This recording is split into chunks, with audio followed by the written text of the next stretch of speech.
Muito boa noite. Portugueses, disse-vos em final de 2024, na mensagem de Ano Novo, e há 15 dias, a quando da visita do presidente francês, o mundo mudou imenso nos últimos meses e tudo indica que irá mudar mais. É um virar de página rápido e profundo. Os Estados Unidos da América parecem distanciar-se de aliados europeus. A Federação Russa pode, desse modo, aumentar o seu papel internacional.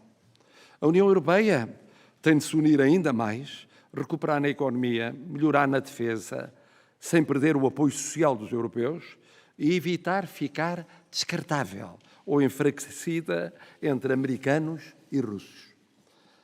A pensar na Ucrânia, em que se espera que a trégua seja uma oportunidade e não uma ilusão, mas também na segurança de todo o continente. Em tempos assim, a economia mundial fica imprevisível. Isso poderá cair sobre países mais sensíveis às mudanças internacionais. Portugal soube, nos últimos anos, equilibrar as contas do Estado, reduzir a dívida externa, crescer na economia, reduzir o desemprego, atrair grandes projetos como o novo da Auto Europa, subir nas classificações das agências financeiras. Isto, apesar de continuar com questões que a todos preocupam. Não desperdiçar fundos que vêm lá de fora e são únicos.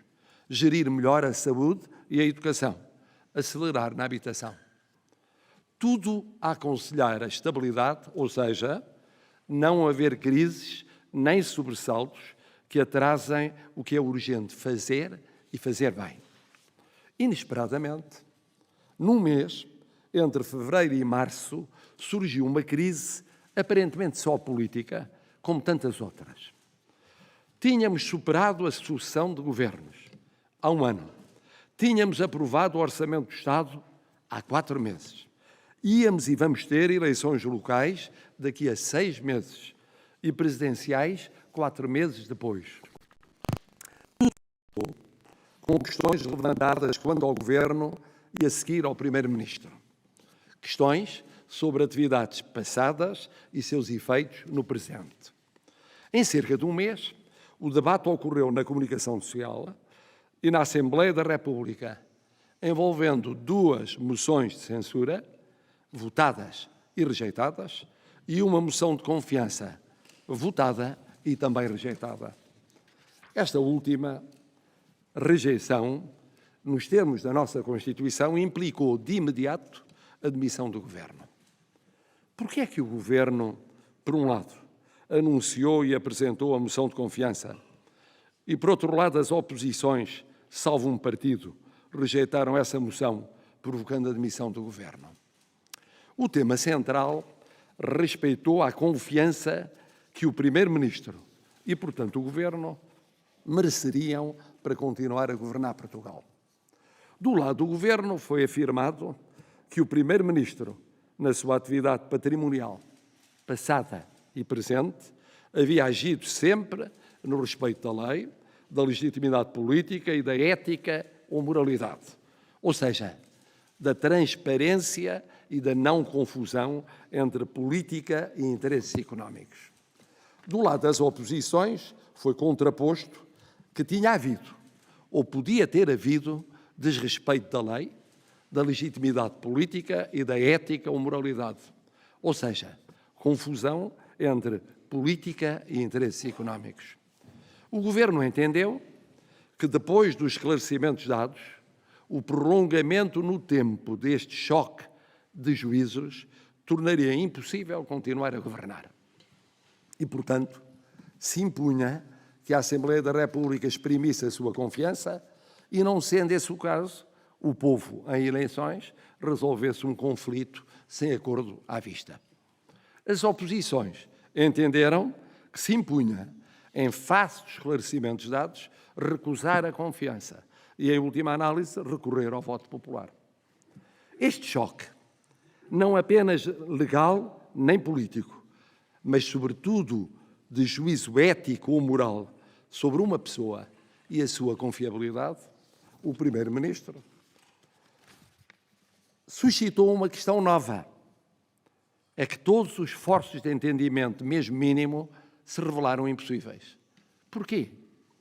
Porque para uns, com os factos invocados e os esclarecimentos dados, a confiança ética ou moral era óbvia. Para outros, porque com os mesmos factos invocados e os esclarecimentos dados, a desconfiança moral ou política é que era óbvia. E entre as duas posições o acordo não era possível. Não se pode, ao mesmo tempo, confiar e desconfiar ética ou moralmente de uma pessoa, neste caso do Primeiro-Ministro, e, portanto, do Governo. Não havia meio caminho. Portugueses, este panorama aparecia nestes termos pela primeira vez na nossa democracia.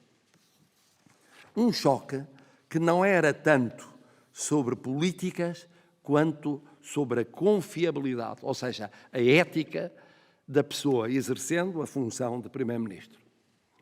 Os partidos, ouvidos após a demissão do Governo, pronunciaram-se por unanimidade pela dissolução da Assembleia da República e a convocação de eleições legislativas.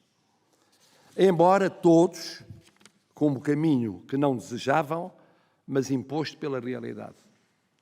O mesmo foi o parecer unânime do Conselho de Estado, não desejando, mas tendo de aceitar a saída determinada pela realidade. Ao Presidente da República, o primeiro interessado na estabilidade e na dispensa de novas eleições, e que tudo fez ao seu alcance para o salvaguardar, não restava senão anunciar a dissolução da Assembleia da República e a convocação de eleições para o dia 18 de maio de 2025, a data preferida pela maioria dos partidos.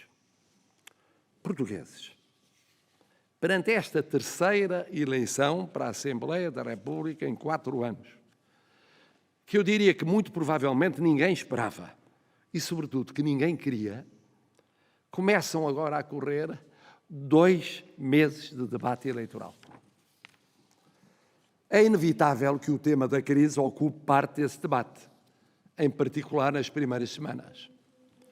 Debate que pode e deve pesar, e pesar bem, os sinais e riscos para a democracia de situações de confrontos em que não é possível haver consenso, nem que parcial seja, porque se trata de conduzir a becos de natureza pessoal e ética, que não têm saída, que não sejam as eleições.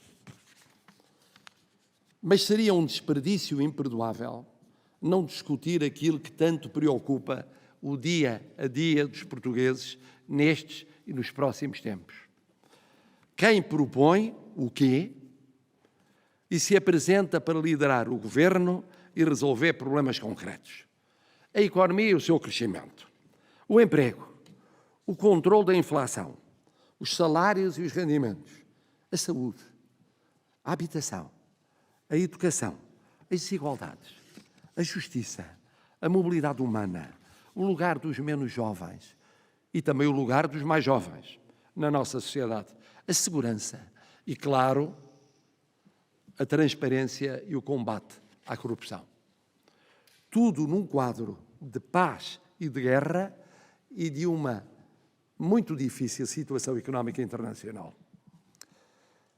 Tudo isto ocorre com um orçamento viabilizado pelos principais partidos e que está em plena execução, com estabilidade económica e crédito internacional e com condições que o Presidente da República garante para que se não pare a execução do PRR, mesmo com um governo de gestão, sem atropelo, claro, das regras eleitorais. Qual o objetivo? Permitir uma transição, se possível, tão pacífica como a vivida em 2024. Só que agora em 2 meses e meio e não em 5, como então. Impõe-se que haja um debate eleitoral claro, frontal, esclarecedor, mas sereno, digno, elevado, tolerante, respeitador da diferença e do pluralismo, que fortaleça, não enfraqueça a democracia, não abra ainda mais a porta a experiências que se sabe como começam e se sabe como acabam. É o apelo para todos, e creio, de todos os portugueses. Um debate que dê força a quem nos vier a representar na Assembleia da República, que dê força a quem nos vier a governar, que dê força aos portugueses para controlarem os seus representantes e os seus governantes, que dê força à democracia e, com ela e a sua capacidade de enfrentar e superar crises, que só a democracia tem, não a ditadura, que dê força a Portugal.